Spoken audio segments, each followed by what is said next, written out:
చాలా రోజుల తర్వాత అయితే మధ్యాహ్నం టైంలో బయటికి వెళ్ళాను. అబ్బబ్బా! ఏం ఎండలు! సూర్యుడైతే ఏకంగా భరతనాట్యం చేస్తున్నాడు నా నెత్తి మీద అయితే. అప్పుడే ఎండాకాలం స్టార్ట్ అయిపోయిందా అనిపించింది నాకు.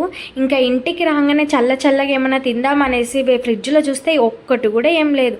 సరే ఇంకా ఇంట్లో అయితే ఫ్రూట్స్ ఉన్నాయి కదా, ఫ్రూట్స్తోనైతే ఫ్రూట్ సలాడ్ అయితే చేద్దాం అనుకున్నాను. అంత పిసినారేంటి, ఐస్ క్రీమ్ బుక్ చేసుకోవచ్చు కదా అనుకుంటారేమో, కానీ ఐస్ క్రీమ్ బుక్ చేస్తే నేను ఒక్కదానే తింటాను. అదే ఫ్రూట్ సలాడ్ చేశాను అనుకో, నా పాపకు కూడా పెట్టొచ్చు కదా అని.